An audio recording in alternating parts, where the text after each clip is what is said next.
Hi, everyone. Welcome back to Cannabis Coast to Coast News. I'm Alaina Pinto. This is the B block, or our second section of news items for this week. We start with Elon Musk, one of the richest men in the world, and someone who has admitted to being a user of cannabis is now operating X, that used to be called Twitter. Musk is letting his billions of followers know that his social media company will be a safe haven for cannabis posts. If that's the case, they will be separating from many, like Instagram, Facebook, and to some extent YouTube, who have all censored cannabis content and have shut down many channels or posts. In fact, the word weed was a banned word on many platforms, but now Twitter not only will be allowing that word to describe the plant medicine, it will encourage more advertisers to reach their consumers in their messaging. At the Benzinga Business Conference this week in Chicago, Alexis Alinello, the chief cannabis officer, shared that there have been over 40 million posts annually about cannabis on X. So while Elon Musk brags that his platform is the only social media platform that you can talk about cannabis openly, Alexis Alinello said this week at Benzinga that she wants the platform to help normalize cannabis. Our Texas correspondent, Lisa Williams, was in Chicago at Benzinga, and she talked with PCM founder Jimmy Young about that experience. Joining us now is Lisa Williams, our Texas correspondent from the Toke Agency, and she is just back from the Benzinga Conference in Chicago. Lisa, what were your impressions of the conference? It's usually a very exciting gathering of business people. Yeah, Jimmy, there were, just the buzz and the energy in the room. You just feel it. And it's like you're on this natural high, no pun intended, the Not that whole you ever use time. puns, Lisa, or anything, you know? Sorry, I couldn't help it. You're literally, I mean, you're meeting people in real life, you're connecting, you're listening to these fabulous speakers. I mean, the panels were all fantastic. Of course, you can't make it to all of them. You have to pick and choose.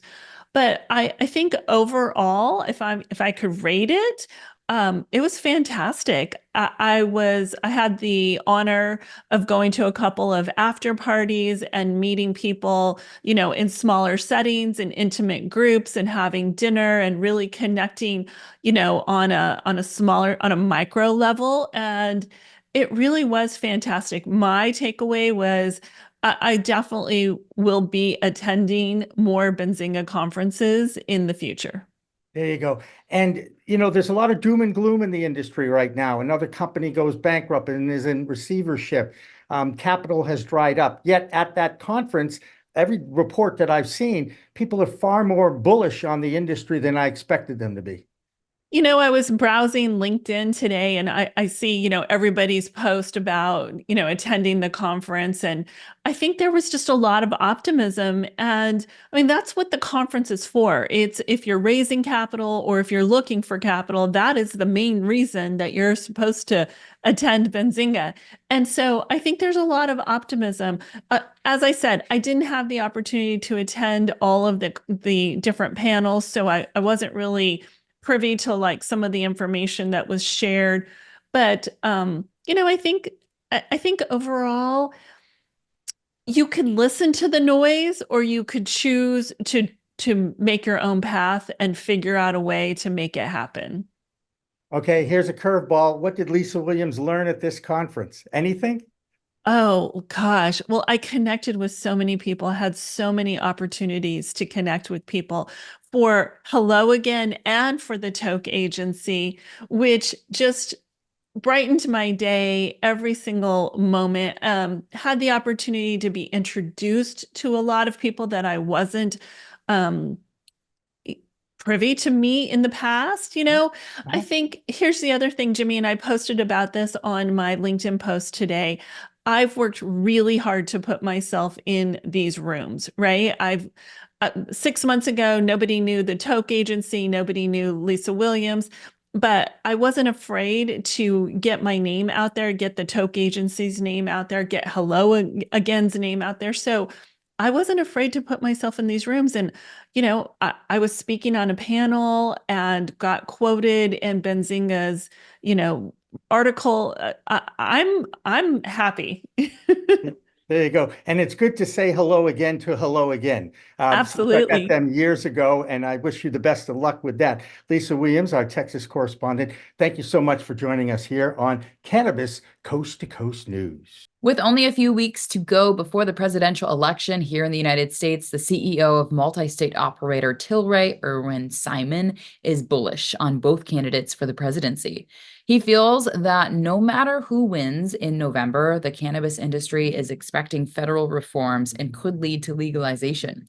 Speaking to investors this week, Simon said that there is a greater likelihood that federal reform is coming to the U.S. no matter the result. Tilray's Canadian beverage division has had declining revenues over the past year, but by making key acquisitions in the US market, they are expected to become a major player in the beverage sector of the industry. With more from our neighbors to the north in Canada, here's Debbie Facey. This is Debbie Facey with your Canadian Coast to Coast Cannabis News Report. So we have in Canada this week 2 stories. One is Bettercon, which is a producer that we had here in Canada, is going to be coming back after having a venture out in the Netherlands. They are coming here in the more pharmaceutical grade and the medicinal aspect of things. So we're hoping to see a nice boost when it comes to a lot of our medical patients, and a nice boost when it comes to Bettercon coming back to Canada, because it'd be great, especially when it comes to the compassion and care and quality that they did have, and they continue to produce. Now, with legalization, our anniversary legalization coming up on the 17th, OCS has decided to create a fake or an illegal set store. So the store is going to be completely faux. You can't purchase anything, but it's going to be having products in there that is going to mimic what the black market or the illegal illicit market is producing today. So most of their products are going to have funny names, imaginary packaging, but also it's going to be defining the difference between a legal product and an illegal product, the importance of labeling, the importance of quality assurance, and it's also going to just, I guess in a way, make a joke about the illegal and the illicit market still being intact as well as they being a legal market. I'm not too sure really, but let's just see what happens and how great everyone responds to it. This is Debbie Facey with your Canadian Coast to Coast Cannabis Report. Peace. Kevin Shakir, aka the Shake Man, right here in the natural state of Arkansas, reporting for you at Cannabis Coast to Coast News. We've got breaking news coming out of the state of Arkansas. The Supreme Court has counted the signatures. That's right. They have told John Thurston, the Secretary of State, that he needs to count all signatures that have been turned in. What was going on? They were trying to not count those votes. You had the Attorney General, Tim Griffin, weighing in, stating that the folks that were out canvassing were getting paid and we shouldn't count those actual signatures. We were shy by the count that they were given. It was 177,000 votes that they were counting, or I should say not votes, but signatures. We were waiting for those votes. And we were short around about, I would say, after the final count, it was 188. So we kept creeping up. And since then, we had 18,000 votes come in, which would have been over the threshold, which is 90,700 votes to put this initiative on the ballot. So what ended up happening is the courts sided with the people and stated that they need to count every vote. What would this vote do for the cannabis market out here and the cannabis patients? Basically, you have the fact that you would be able to grow as an adult over the age of 21, 7 mature plants and 7 new plants that you could have in your possession at your home in the state of Arkansas. Also, the doctors would be able to issue out cannabis for any type of situation that they feel that cannabis was needed, not just on the list that they have for the doctors to adhere to at this time. And then when cannabis becomes legal by the federal government, we would automatically be ready to go right here in the state of Arkansas. All the dispensaries would be ready. So that would be great for the actual adults that want to use. And then you could have, as an adult, up to 1 ounce of cannabis in your possession. So those are the things that would come into play. And there's a few other caveats to that. The folks that are behind this initiative for folks, Arkansanians for Patient Access, they basically have said that they think that this is that time, the time when the green wave will hit the state of Arkansas. So stay tuned for more news. I'm Kevin Shakir, aka the Shake Man, mixing it up. That's right, all over the world, and right here in Arkansas. I'll be in a city near you sooner or later doing some cannabis events. Shout out to California and them having the Consumption Lounge initiative pass. I'll be out there in that state mixing it up too. For more news, we now join Alaina Pinto right here at Cannabis Coast to Coast News. One more note from Canada. Canopy Growth is also growing their U.S. footprint. This week, they acquired the Wana Wellness edible brand, one of the largest in that space in the U.S. Now, let's move from Canada down south to Florida. 2 hurricanes in the last month have hit that state hard, and there has been an impact on cannabis businesses in the Sunshine State. In the days leading up to Hurricane Milton, many of the major players in that state closed their doors for a few days in preparation for the devastating and dangerous storm. We know that our Florida correspondent, Jeff Aker, survived without too much tree damage on his property, but had dozens of trees knocked down in his neighborhood, and power is still out to millions of residents there. You do have to wonder what impact the storm's aftermath might have on voter turnout next month. Don't expect their governor, Ron DeSantis, to make any concessions to make voter registration any easier despite the devastation inside his state, especially when keeping voter turnout low could negatively impact the Smart and Safe Florida initiative on Question 3 that is a binding referendum on adult use of cannabis in that state. DeSantis refused to alter or move the deadline for voters registering. We hope Jeff will regain his power by next week, fingers crossed, but he is safe. One thing that the state of Arizona probably won't ever have to worry about is the threat of a hurricane hitting that state that is half desert. That's where Allison Benedict reports from this week, filling in for Karen Black, who is on vacation. I'm Allison Benedict from Pause Consumption, filling in for Karen Black with the Arizona Cannabis Report for Cannabis Coast to Coast News. Let's take a look at some of this week's top cannabis stories. The Mint dispensaries are giving back to the community in a unique way this October.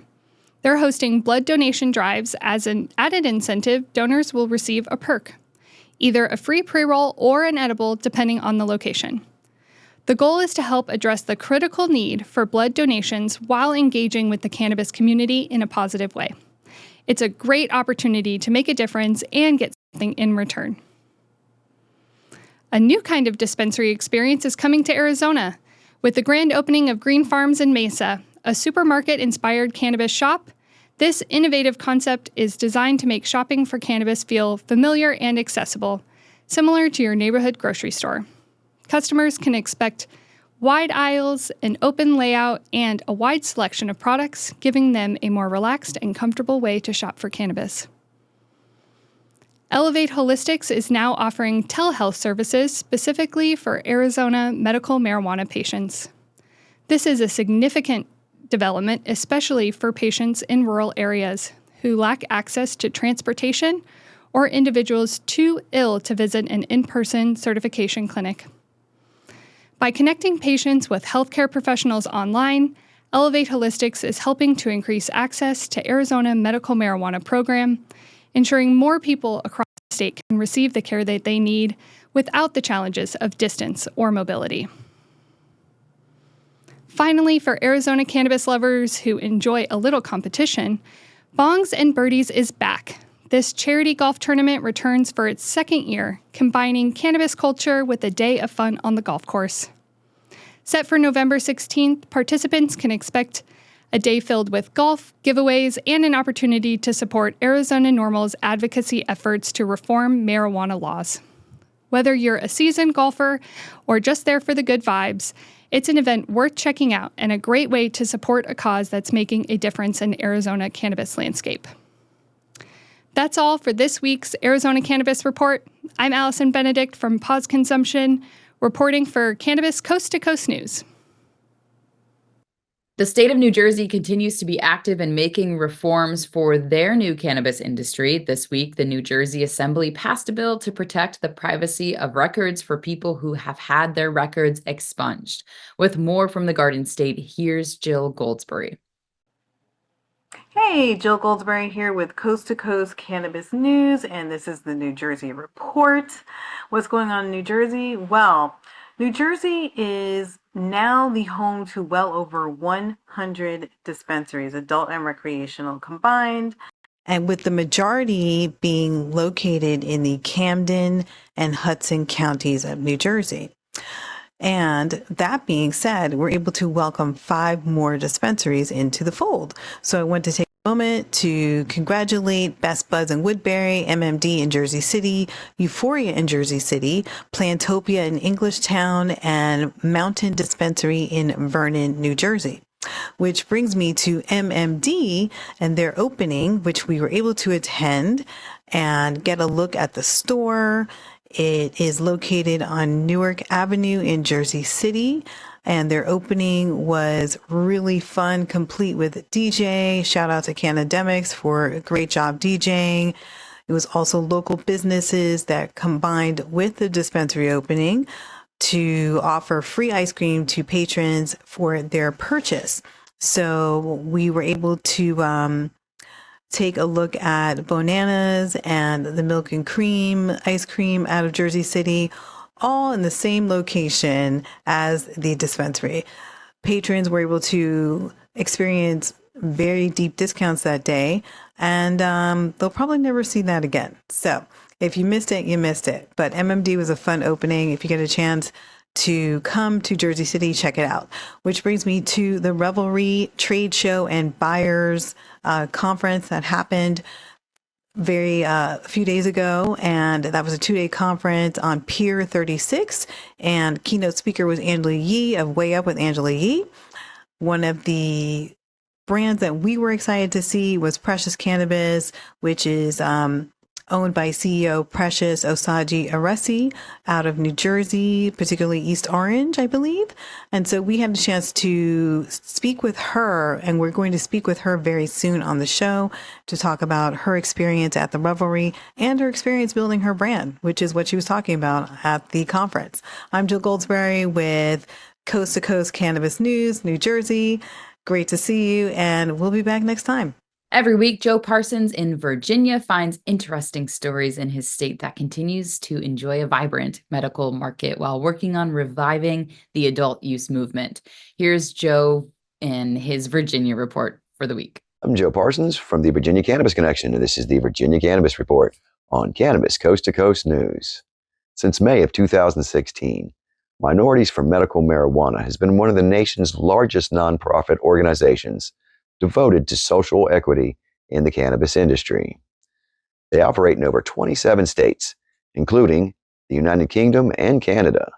So today I was able to get caught up with the Virginia director, Lonnie Hayes, to find out what's going on in our neck of the woods. And this is what he had to say. Right now in the state of Virginia, the previous bill that we worked on getting passed, it did pass the House and Senate, but it had gotten shot down. We had verbiage in there for 60% of the tax revenue from cannabis to go back to underserved communities. But again, it didn't pass. An incubation period and helping small business owners get some leeway in the market before medical facilities do, and they're looking at trying to get started with adult use sales before the little guy does. But we're working on fighting that. So those are some of the provisions that are in the bill.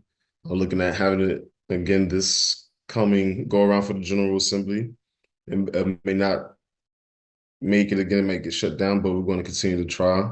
We might have to wait until the next governor. That is something that we're working on. It's not fair, it's not right that there are people still incarcerated while we have these companies making all of this money. It depends on who is in office on the state level. Look at Maryland. I recently have been going door to door and bringing awareness to what's going on in the community. I'll be going again this Saturday. That's my first year going door to door canvassing and being involved in the state politics. I recently went out to Mount Zion Baptist Church in Fredericksburg. It's behind Bragg Hill community. And we had two of our delegates there. It was Delegate Joshua Cole and Delegate Candy, I forget her last name. And they spoke on some awesome issues that need to be addressed. And depending on who we have in office, things might go backwards for a lot of groups of people. Primary leadership groups here in Virginia that's working on fighting for these rights is Cannabis Equity Coalition of Virginia, the Richmond Crusade for Voters, and the Virginia Minority Cannabis Coalition. I'm going to go and reach out to them all, man. Thank you so much because, dude, we need to all work as a team. Like I was saying, a lot of people say it's not red versus blue, but dude, if, we want green, red and blue need to work as a team, right? Yeah, it's about the better candidate, in my opinion. It ain't red or blue. It's just, understanding the people, with people and helping people. Yes, definitely. I'm gonna reach out. There's some things in the works coming up for 2025. We're sitting down, we're working on planning. I know we're gonna have some town hall meetings, work on bringing awareness throughout Virginia. I appreciate your help, Joe. Thank you. And you have an absolutely amazing day. And my own little saying and slogan I say every time. And as always, Lonnie, stay lifted. All right. That I will. I look forward to being on here again with you. All right. Thanks a lot. I would like to give special thanks to the Minorities for Medical Marijuana and especially Lonnie Hayes for his time in answering our questions. We wish you all the continued success and we'll be with you all the way. Well, that's going to do it for this week from the Virginia Cannabis Connection and reporting from Cannabis Coast to Coast News. I'm Joe Parsons. Until next time, stay lifted. And finally tonight, Vice President Kamala Harris continues to make the rounds on popular talk and interview shows. And this week, she sat down with Howard Stern, who continues to show why he is a great interviewer of people. On Howard's show this week, Kamala again reinforced her intent on legalizing the plant medicine if elected. And this time, she shared a piece of advice for those who might be thinking of a trip to Las Vegas to experience the Sphere attraction, where U2 continues to share their incredible music with a sensory experience that is unforgettable. Harris warned, you probably shouldn't go to the Sphere under the influence of cannabis because of the already overwhelming effects that are part of the show. It has to make you wonder, though, how she knows that. Or maybe it's just reverse psychology in a message. You decide. Okay, might make you want to experience, though, that under the influence just a little bit. I don't know.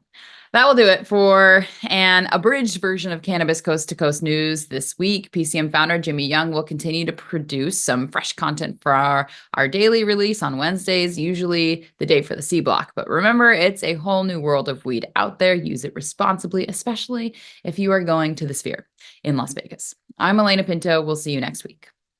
I think I messed up. Did you know there's a place that covers all the cannabis news you need? Welcome to Pro Cannabis Media, your go-to for all things cannabis. PCM is the CNBC of weed, bringing you the latest news and talk shows with a twist.